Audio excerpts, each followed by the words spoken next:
नमस्कार मेरे प्रिय साथियों, कैसे हैं आप सभी। आशा करते हैं साथियों आप सभी अच्छे होंगे और आपकी पढ़ाई भी एकदम बेहतरीन ढंग से अच्छी चल रही होगी। साथियों आज का जो टॉपिक होने वाला है वो झारखंड पुलिस कांस्टेबल 2024 में जो हिंदी का पेपर नंबर 2 होता है साथियों, उसी का प्रैक्टिस सेट नंबर 46 है।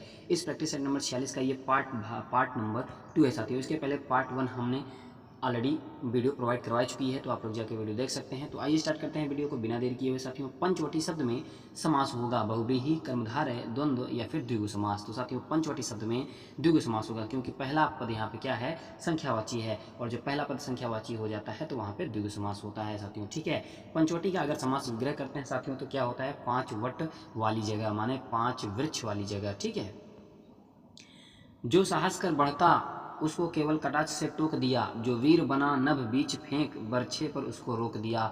उपयुक्त पंक्तियों में प्रयुक्त रस है साथियों, कौन सा रस है, रौद्र रस है, वीर रस है, भयानक रस है, करुण रस है। तो कौन सा रस है साथियों, तो इसमें आपका जो रस होगा वो वीर रस होगा। ठीक है, जो साहस कर बढ़ता उसको केवल कटाक्ष से रोक दिया टोक दिया, जो वीर बना नभ वीर। ठीक है, तो यहाँ पे वीर रस होगा। जो वीर बना नभ बीच फेंक बरछे पर उसको रोक दिया, वीर शब्द ही आ गया, तो साथ यहाँ पे वीर रस हो जाएगा। इनमें से एक पृथ्वी का पर्यायवाची शब्द नहीं है, वो कौन है, वसुधा, अवनी, धरणी, तमिश्रा।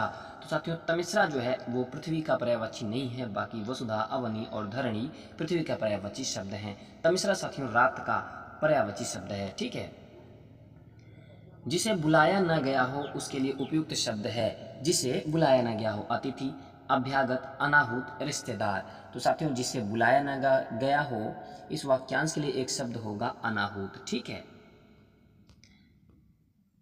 अगला प्रश्न है तद्भव शब्द है रेखा, पांत, पंक्ति, इनमें से कोई नहीं।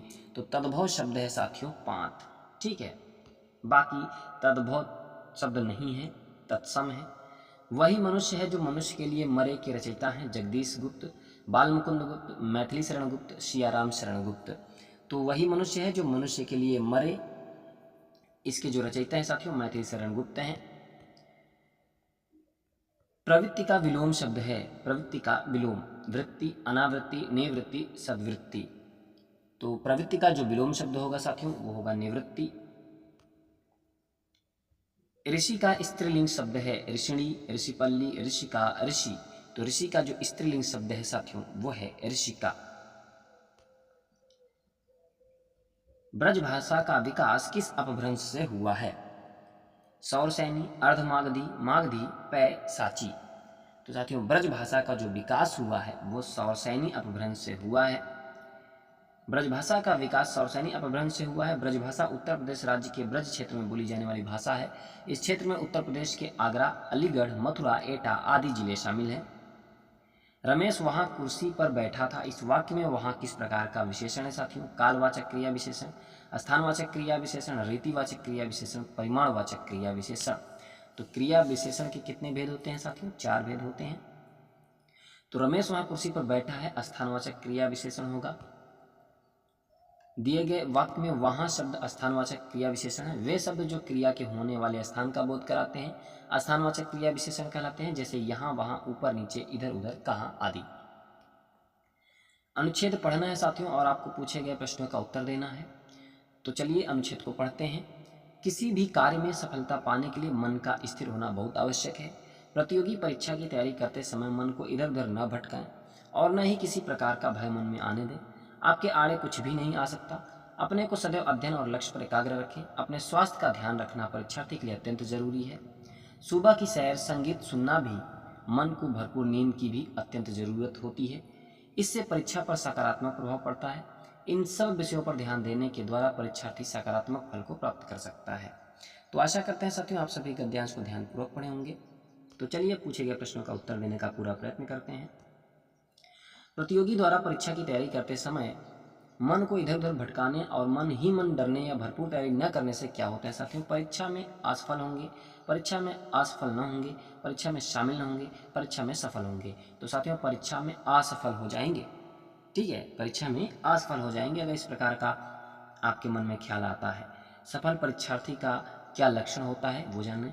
मन की चिंता युक्त रखना, सकारात्मक चिंतन न अपनाना, मन को लक्ष्य पर केंद्रित करके सदैव अध्ययन करना, नींद में डूबे रहना। तो साथियों मन को लक्ष्य पर केंद्रित करके सदैव अध्ययन करना ये होता है सफल परीक्षार्थी का लक्षण।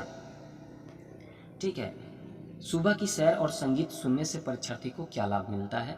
मन पढ़ाई से विचलित हो जाता है, समय व्यर्थ हो जाता है, मन को शांति मिलती है, कोई असर नहीं होता। तो साथियों क्या होता है? मन को शांति मिलती है, ठीक है। निम्नलिखित में से किस शब्द की वर्तनी अशुद्ध है? याज्ञवल्क, हस्तक्षेप, सदृश, गृहिणी। तो साथियों किस शब्द की वर्तनी अशुद्ध है? तो याज्ञवल्क जो है इसकी वर्तनी अशुद्ध है। तो याज्ञवल्क अब आपके मन में आ रहा होगा कि लिखा कैसे जाएगा? साथियों ऐसे लिखा जाएगा, याज्ञवल्क्य, आधा ल आधा क य होता है, ठीक है। याज्ञवल्क इस तरीके से लिखा जाएगा। ये देखिए यहाँ पे आप याज्ञवल्क ऐसे लिखा जाएगा। बाकी शेष जो शब्द हैं वो बिल्कुल शुद्ध हैं वर्तनी की दृष्टि से। पुस्तकें धड़ाधड़ बिक रही हैं में धड़ाधड़ शब्द कौन सा रूप है? क्रिया विशेषण है, विशेषण है, क्रिया है या फिर प्रविशेषण है साथियों? तो धड़ाधड़, धड़ाधड़ जो साथियों वो आपका क्रिया विशेषण है।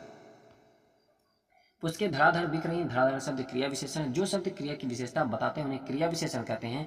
यहाँ धड़ाधड़ शब्द बिकना क्रिया की विशेषता बता रहा है, तो यहाँ पे क्या हो जाएगा? क्रिया विशेषण हो जाएगा साथियों। मध्यम पुरुष तू का सही बहुवचन होगा आप लोग, हम, तुम लोग, ये लोग। मध्यम पुरुष तू का बहुवचन होगा साथियों तुम लोग, ठीक है। मध्यम पुरुष तू का सही बहुवचन तुम लोग होगा, आप लोग आदर सूचक आपका बहुवचन है, हम उत्तम पुरुष मैं का बहुवचन रूप है। दोहे और रोले को क्रम से मिलाने पर कौन सा छंद बनता है साथियों? दोहा और रोला अगर मिला दें तो क्या बनेगा? हरिगीत का बनेगा, कुंडलिया बनेगा, सवैया बनेगा या फिर बरवे बनेगा? तो साथियों क्या बनेगा? कुंडलिया बनेगा अगर दोहा और रोला मिला दिया जाता है तो। 10वां विश्व हिंदी सम्मेलन कहाँ हुआ था? भोपाल में, नागपुर में, न्यूयॉर्क में या फिर नई दिल्ली में? तो 10वां विश्व हिंदी सम्मेलन साथियों यह भोपाल में हुआ था, ठीक है। भोपाल यानी भारत में। अवधि जो थी वो 10 से 12 सितंबर 2015 में हुआ था। सुमित्रा नंदन पंत को 1968 में किस रचना पर ज्ञानपीठ पुरस्कार प्राप्त हुआ था साथियों? चिदम्बरा, उर्वशी, यामा, कितनी नावों में कितनी बार? तो सुमित्रा नंदन पंत को उनकी पुस्तक जो है वो चिदम्बरा, चिदम्बरा के लिए उन्हें ज्ञानपीठ पुरस्कार मिला था 1968 में, ठीक है। तो उर्वशी जो है 1972 में रामधारी सिंह दिनकर जी को मिला था ज्ञानपीठ पुरस्कार। यामा, उनकी कृति यामा के लिए महादेव वर्मा को 1982 में मिला था। कितनी नावों में कितनी बार अज्ञे जी को मिला है 1978 में ज्ञानपीठ पुरस्कार, ठीक है। तो ये ज्ञानपीठ पुरस्कार प्राप्त करता है, ये साहित्यकार हैं जिनको ज्ञानपीठ पुरस्कार मिला है, ठीक है। और इनकी किस कृति के लिए मिला है, किस समय मिला है, ये आपको मिल गया। शांत रस का अस्थायी भाव क्या है साथियों? रति है, हास है, शोक है या फिर निर्वेद है? शांत रस का अस्थायी भाव आपको बताना है। तो साथियों शांत रस का जो अस्थायी भाव होगा वो निर्वेद होगा। बचे हुए श्रृंगार रस का अस्थायी भाव रति होगा, हास्य रस का अस्थायी भाव हास होगा, ठीक है। करुण रस का अस्थायी भाव शोक होता है।